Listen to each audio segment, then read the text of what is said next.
Nanette stumbled back a step, startled. I didn't spare her a glance. Fire seared my skin, the pain boring down to bone, but I couldn't feel it. I clawed everything I could reach out of the blaze, dragging it free with both hands. Blisters rose instantly across my palms.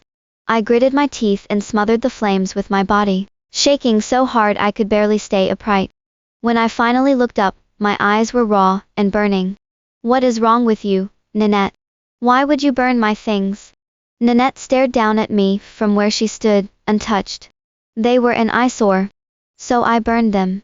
Besides, who knows if this junk from some orphanage is even clean? What if it carries diseases?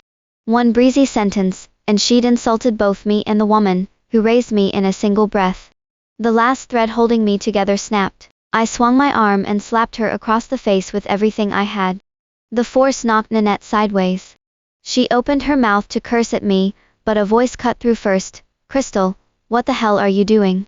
Randolph's voice cracked through the air like a whip. He stormed over and shoved me away without a heartbeat of hesitation. I staggered backward, nearly falling into the still smoldering fire pit. He was already pulling Nanette into his arms. Why did you hit her? His face was terrifyingly dark. My voice broke. She burned the director's things. Randolph knew better than anyone what those keepsakes meant to me. He knew the orphanage director had been the closest thing to a mother I'd ever had. In that moment, I still believed that just this once, he would take my side. But Randolph only frowned, his tone clipped with impatience. It's just some old junk. Nanette thought it was trash and cleaned it out. She meant well. Why would you hit her over that? My heart stopped.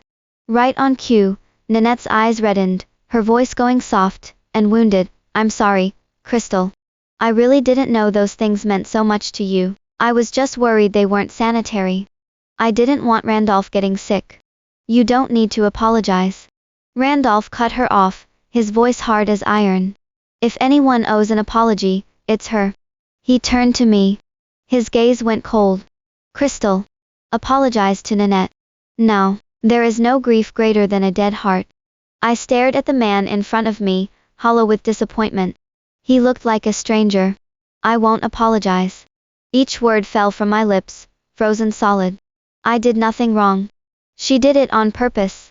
If you don't believe me, ask the nanny. The nanny nodded quickly. It's true, sir. Miss Fox, she. Randolph cut her off without looking. A nanny's word means nothing. Randolph, my face hurts so much. Nanette's tears spilled instantly. She cupped her cheek, sucking in a delicate breath.